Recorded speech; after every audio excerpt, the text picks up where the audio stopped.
Halo teman-teman, pada video kali ini saya akan membahas tentang pembuktian formal pada geometri.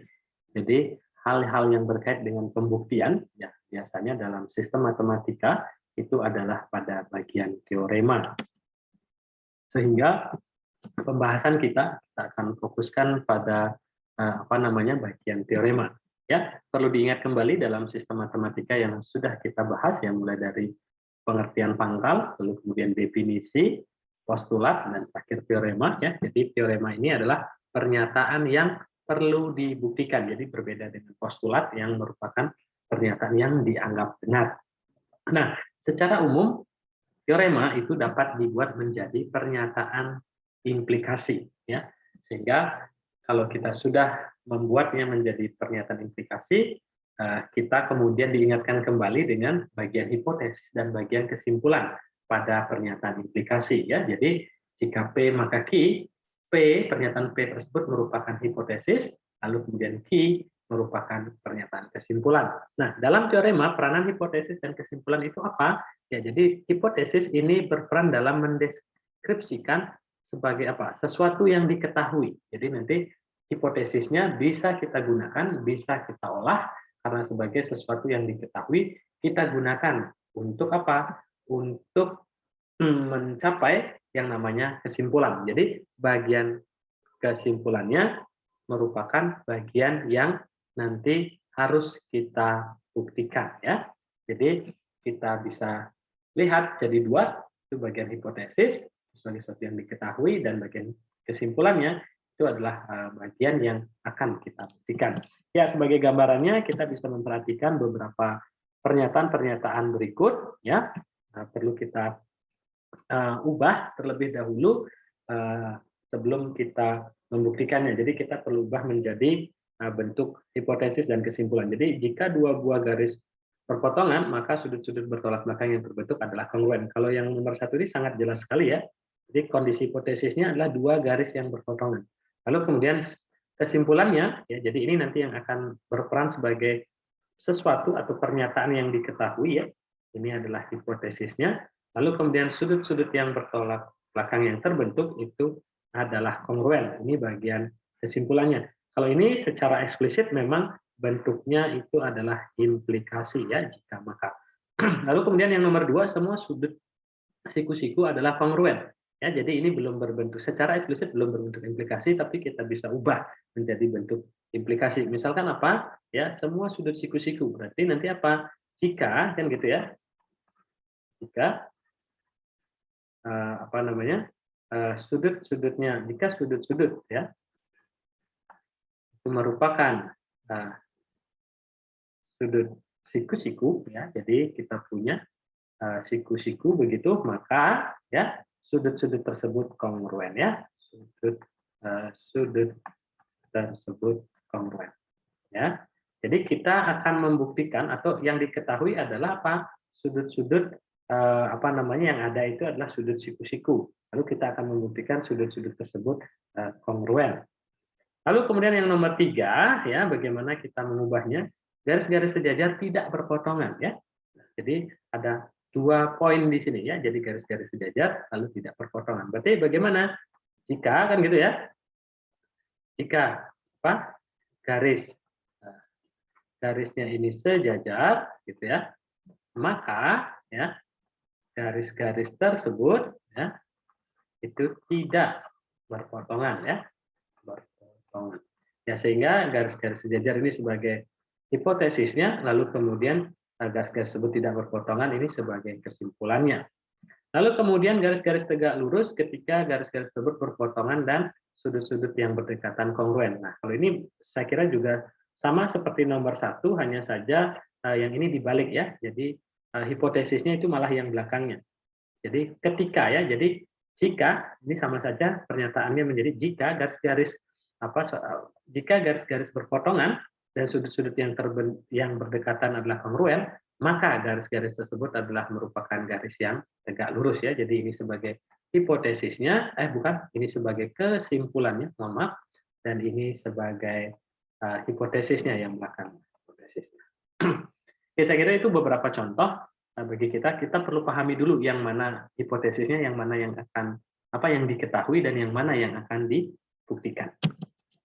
Lalu kemudian ada beberapa bagian esensial ya dalam pembuktian formal. Saya kira ini adalah tahapan yang bisa kita lakukan dalam membuktikan suatu pernyataan, suatu teorema secara formal. Yang pertama, kita harus benar-benar memahami ya statementnya atau benar-benar memahami teoremanya. Seperti apa teoremanya? Nah, ini benar-benar dipahami. Atau paling tidak kita bisa membahasakan kembali gitu ya, artinya nyatakan teorema yang akan dibuktikan seperti apa. Lalu kemudian yang kedua tahapannya adalah karena ini geometri, biasanya kita perlu mengilustrasikan teoremanya seperti apa. Kadang juga langsung bisa diberikan gambar atau hanya dalam bentuk pernyataan, sehingga kita perlu terjemahkan dulu atau kita perlu representasikan dulu pernyataannya baik hipotesis maupun kesimpulannya dalam gambar ya, tahap kedua. Nah, gambar ini harapannya akan lebih mudah bagi kita untuk mengidentifikasi sesuatu yang diketahui dalam teorema tersebut atau hipotesisnya apa. Lalu kemudian setelah kita dari gambar tersebut kita tahu yang diketahui, apa-apa saja yang diketahui, harapannya juga yang akan dibuktikan itu bagian yang mana dari gambar yang sudah kita lakukan pada langkah yang kedua. Nah, barulah yang terakhir kita menyusun beberapa klaim-klaim ya atau beberapa pernyataan-pernyataan yang tentu saja yang kita susun secara logis. Jadi ada alasannya. Bisa menggunakan definisi, lalu bisa menggunakan postulat, dan beberapa teorema yang sudah terbukti pun kita bisa pakai untuk memberikan alasan dari pernyataan yang kita buat. Ya, jadi secara umum ada 5 tahapan di dalam kita membuktikan secara formal. Ya, ini satu contoh yang saya berikan. Ya, teoremanya masih berkaitan dengan teorema tentang tegak lurus ya pada video sebelumnya. Jika dua buah garis tegak lurus, maka sudut-sudut yang terbentuk itu adalah sudut siku-siku. Oke. Nah, langkah pertama apa yang kita lakukan ya kita harus memahami dulu teoremanya. Jika dua buah garis itu tegak lurus, maka sudut-sudut yang terbentuk itu adalah sudut siku-siku. Ya, ini kalau di dalam bahasa tulis ini sebenarnya tinggal menuliskan kembali maksud teoremanya. Oke. Lalu pernyataan kedua kita perlu gambar ya. Jadi kita menggambar apa maksud dari teorema itu ya. Jadi ini dia gambarnya ya. Dari gambarnya kita punya dua garis yang tegak lurus, yaitu garis AB dan juga garis CD ya, tegak lurus berpotongan di E. Lalu kemudian yang nanti kita akan lihat adalah adanya sudut siku-siku ya. Jadi sudut E ada 4 bagian di sini ya, AEC, BEC, DEA, lalu kemudian AEC. Oke. Setelah kita tahu gambarnya atau kita bisa menggambarkan kembali, mengilustrasikan, merepresentasikan, itu kita bisa mencari apa sih yang sesungguhnya diketahui dari sini. Ini kita bisa lihat ini adalah bagian hipotesisnya ya, bagian hipotesisnya. Dua buah garis tegak lurus. Oke, berarti dari sini dari gambar ini berarti yang tegak lurus itu adalah garis AB tegak lurus dengan garis CD. Nah, tentu saja ini ada titik potongnya di E. Ini adalah hipotesisnya. Lalu yang akan kita buktikan apa? Yang akan kita buktikan adalah sudut-sudut yang terbentuk adalah sudut siku-siku ya. Ini salah satunya yaitu sudut AEC. Nah, ini yang akan kita buktikan. Ini adalah sudut siku-siku ya. Maka dengan 4 langkah pertama ini saya kira akan sangat membantu kita untuk memahami apa yang diketahui dan kemana tujuan kita. Oke, barulah kemudian di langkah nomor 5 kita buat pembuktiannya secara formal ya. Biasanya itu kita akan mulai dari dari setiap pernyataan yang diketahui ya. Tadi diketahui garis AB tegak lurus dengan garis CD yang berpotongan titik E berdasarkan definisi dua garis tegak lurus ya. Berarti apa? Berarti dua sudut yang bersebelahan itu adalah kongruen ya. Saya kembali ke slide sini ya. Jadi berarti sudut AEC ini akan kongruen dengan sudut BEC ya, karena AEC dan sudut BEC itu bersebelahan. Oke. Jadi ini kongruen. Nah, berdasarkan definisi kekongruenan, jadi di akhir kalimat ini maka kedua ukuran sudut ini adalah sama ya. Jadi MAEC sama dengan MCEB ya, kita dapatkan persamaan 1. Lalu kemudian kita juga tahu bahwa bahwa sudut AEB ini merupakan sudut lurus ya. Sudut AEB ini adalah sudut lurus. ya, sehingga besarnya 180 derajat. Dan juga nanti kita akan menggunakan postulat ya, postulat penjumlahan sudut. Oke. Jadi AEB adalah sudut lurus, maka besar ukuran dari AEB itu 180 derajat ya. Dengan menggunakan postulat penjumlahan sudut ya, bahwa sudut AEB ya, kita perhatikan tadi ya, seperti ini kalau tidak salah, A-nya di sini, E-nya di sini, B-nya di sini, ini C. Oke. Oke. AEB itu sama dengan ukurannya AEC ditambah dengan ECB ya. Ini kita dapatkan persamaan yang kedua. Oke, dengan melakukan substitusi persamaan 1 ke persamaan 2 ya, kita gantikan ukuran CEB dengan AEC karena besarnya sama ya, kita dapat ukuran berarti apa? Ukuran AEB itu sama dengan 2 kali karena 2 sudut yang sama. Sehingga akhirnya kita dapatkan besar sudut AEC itu adalah 90 derajat ya. Berdasarkan ukuran sudut, sudut yang besarnya 90 derajat itu dinamakan sudut siku-siku ya. Jadi kita sudah berhasil membuktikan bahwa sudut AEC itu adalah sudut siku-siku. Sudut-sudut yang lainnya pun juga merupakan sudut siku-siku, masih ada AEC, BEC juga dengan cara yang sama kita bisa buktikan. Lalu kemudian DEB juga sama dan DEA saya kira juga akan menghasilkan sudut siku-siku. Oke, nah hal yang menarik dari dari suatu teorema yang sebagian besar atau secara umum berbentuk implikasi itu kita akan berbicara masalah converse, inverse, dan kontraposisi. Ya, sebelum kita hubungkan dengan teorema, apa itu converse, inverse, dan kontraposisi? Ya, converse itu converse dari pernyataan jika P maka Q itu adalah jika Q maka P ya. Jadi di balik posisi P dan Q-nya. Jadi yang hipotesis berubah jadi kesimpulan, yang kesimpulan berubah jadi hipotesis. Kemudian inverse dari pernyataan jika P maka Q itu adalah jika bukan P maka bukan Q. Jadi kedua pernyataan P dan Q dinegasikan. Lalu yang terakhir, kontraposisi dari pernyataan jika P maka Q adalah jika bukan Q maka bukan P. Jadi ini penggabungan antara converse dan inverse ya. Jadi di converse dulu ya, yang hipotesis berubah jadi kesimpulan, yang kesimpulan berubah jadi hipotesis, lalu kemudian dinegasikan. Oke, mari kita lihat contoh. Perhatikan pernyataan berikut, jika Budi tinggal di Yogyakarta, maka Budi tinggal di Indonesia. Ya, tentukan converse, inverse, dan kontraposisi dari pernyataan di atas, dan selanjutnya tentukan nilai kebenarannya. Oke, ini adalah pernyataannya jika P maka Q ya. Oke, ini adalah P, lalu kemudian ini adalah Q. Dan kalau kita lihat nilai kebenarannya, pernyataan ini bernilai apa? Ya, benar, bernilai benar ya. Karena kalau tinggal di Yogyakarta, pastilah tinggal di Indonesia. Bagaimana dengan converse-nya? Berarti apa converse-nya? Jadi, jika Budi tinggal di Indonesia, maka Budi tinggal di Yogyakarta. Nah, pernyataan tersebut saya kira tidak selalu benar, karena bisa jadi Budi tinggal di Indonesia, tapi dia tidak tinggal di Yogyakarta, ya, misalkan di Semarang, di Surabaya kan bisa jadi. Oke, silakan nanti untuk inverse dan kontraposisinya bisa dicari nilai kebenarannya, tapi yang perlu digarisbawahi di sini adalah untuk implikasi dan converse-nya tidak selalu mempunyai nilai kebenaran yang sama. Ya, tadi bisa kita lihat ya dalam contoh ini.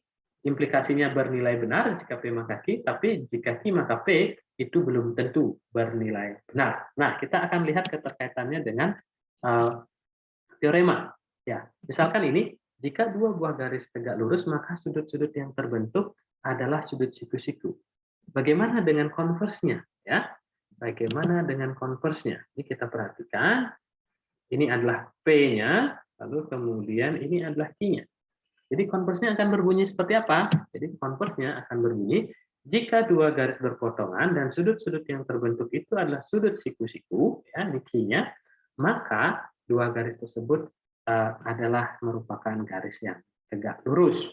Oke. Nah, lalu apakah ini bernilai benar? Oke, ya ini ternyata merupakan pernyataan yang bernilai benar. Oke. Nah, memang pada umumnya untuk implikasi tidak selalu sama nilai kebenarannya dengan converse-nya. Tetapi ada beberapa situasi tertentu yang implikasinya itu bernilai sama dengan converse-nya. Sehingga jika suatu teorema misalkan berbentuk implikasi, maka patut juga kita tanyakan bagaimana kalau sebaliknya atau bagaimana converse-nya, apakah masih berlaku atau tidak. Oke, Lalu kemudian saya akan coba untuk membuktikan konvers dari tadi ya, dari pernyataan kalau dua garis yang tegak lurus maka sudut-sudut yang terbentuk adalah siku-siku, ya. Konversnya akan berbunyi kalau ada garis yang berpotongan dan terbentuk sudut siku-siku maka dua buah garis tersebut merupakan garis yang tegak lurus. Oke, pertama ya kita sudah berhasil menyatakan teoremanya. Kita langsung masuk langkah kedua yaitu menggambarkan gitu ya. Misalkan kalau saya punya dua buah garis yang berpotongan, saya buat seperti itu saja. Dua buah garis yang berpotongan, ya ini misalkan garis A, kemudian garis AB ya, lalu kemudian ini garis C, titik C dan titik D, dan berpotongannya di E ya. Lalu apa yang diketahui dari sini ya? Kita bisa tuliskan. Diketahuinya apa? Diketahuinya adalah ada semuanya siku-siku gitu ya. Pertama garis AB ya dan garis CD itu berpotongan. Berpotongan di mana? Di E. Lalu selain itu yang diketahui adalah sudut AEC itu adalah siku-siku. Oke, selainnya ya BEC, DEB, dan DEA itu juga siku-siku. Oke. Lalu kemudian yang akan dibuktikan, bahwa apa?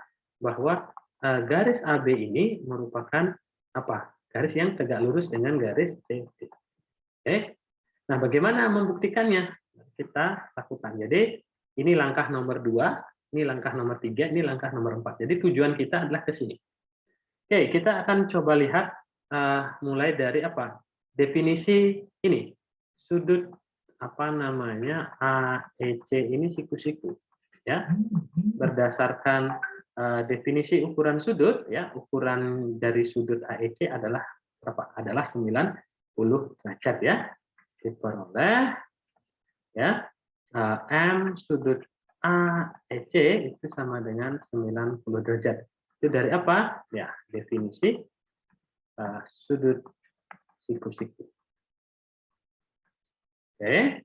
Lalu kemudian pernyataan berikutnya yang bisa kita peroleh atau fakta yang bisa kita peroleh ya sudut AEB ini adalah ya sudut lurus kan gitu ya. Sudut lurus. Oke, lalu kemudian setelah kita dapatkan sudut ini adalah sudut lurus, artinya apa? Ya, artinya M sudut AEB itu sama dengan 180 derajat ya, ukuran sudut lurus ya. Lalu kemudian dengan menggunakan postulat penjumlahan sudut,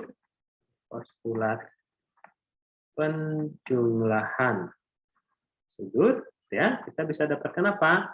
M sudut AEB sama dengan M sudut AEC ya. AEC ditambah BEC ya. Ditambah atau CEB ya, ditambah M sudut CEB ya. Dan yang ini sudah diketahui 180 derajat, MAEC juga 90 derajat, lalu M sudut CEB ya. Lalu kita dapatkan apa?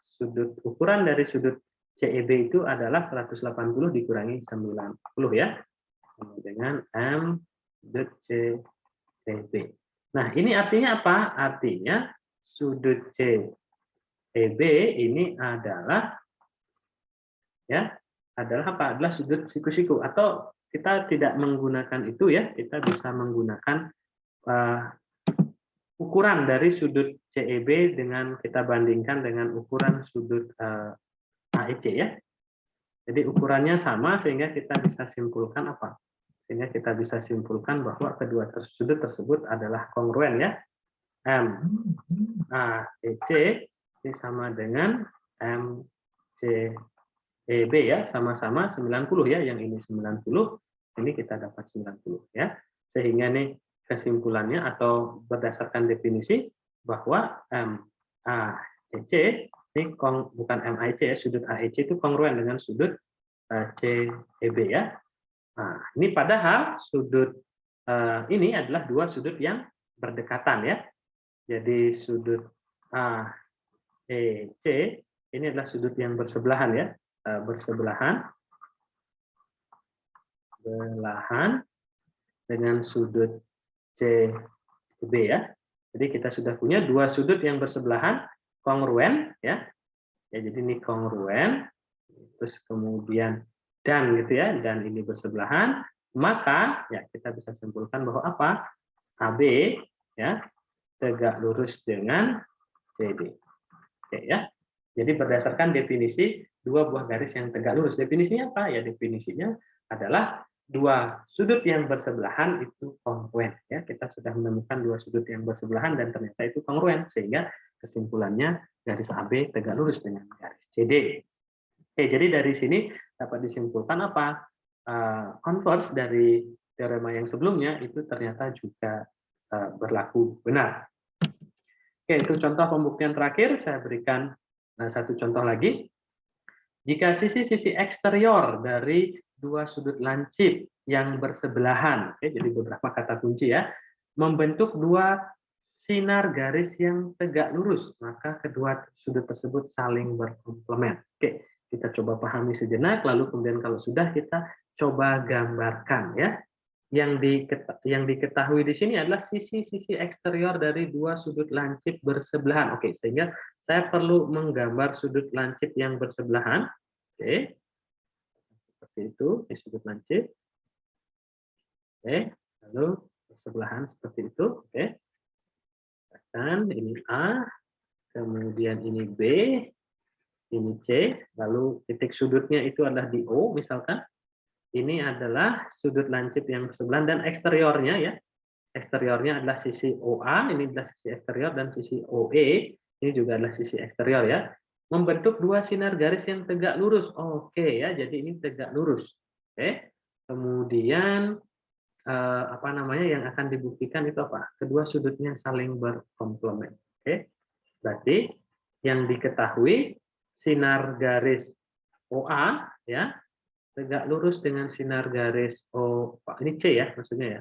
Oke. OC. Oke, lalu kemudian tegak lurus yang akan dibuktikan ya. Buktikan itu adalah apa? Oke, kalau saya misalkan ini sudut 1, ini sudut 2 gitu. M sudut 1 ditambah M sudut 2 berkomplement itu jumlahnya berapa? 90 derajat. Jadi ini yang akan kita buktikan. Oke, jadi kita sudah berhasil menerjemahkan teorema yang ini menjadi seperti ini ya, jadi bentuknya. Kondisinya eksterior dari dua buah sudut lancip yang bersebelahan ternyata membentuk dua sinar garis yang tegak lurus, maka apa? Sesungguhnya kedua sudut tersebut adalah sudut yang saling berkomplement. Oke, kita akan mulai dari sini ya. Kita akan mulai dari sini. OA dari yang diketahui ini tegak lurus dengan OC. Maknanya apa? Dengan teorema yang sebelumnya ya, kalau ada apa namanya garis yang tegak lurus, maka sudut yang terbentuk itu adalah sudut siku-siku ya. Jadi diperoleh ya sudut apa? Sudut A OC ini adalah sudut siku-siku. Oke. Kemudian berarti apa? Berdasarkan ukuran sudut ya, berarti M sudut AOC itu sama dengan 90 derajat. Oke. Kemudian berdasarkan postulat apa? Postulat penjumlahan sudut. Oke. Dan sudut. Oke, diperoleh apa? M sudut AOC sama dengan M sudut AOB ditambah M sudut BOC ya. Yang mana ini adalah 90 derajat AOC. M sudut AOB itu adalah sama dengan M sudut 1 ditambah dengan M sudut 2. Nah, kita sudah ketemu. Ya, kita sudah berhasil menemukan bahwa jumlahan dari sudut 1 dan sudut 2 itu adalah 90 derajat ya. Jadi, gitu ya. Sudut 1 dan sudut 2 itu saling berkomplement ya, saling berkomplement. Atau dengan kata lain saling berpenyiku. Oke, saya kira itu langkah-langkah yang bisa kita lakukan dalam membuktikan suatu teorema secara formal. Oke. Demikian yang bisa saya sampaikan, semoga dapat dipahami. Sampai jumpa lagi di video pembelajaran berikutnya.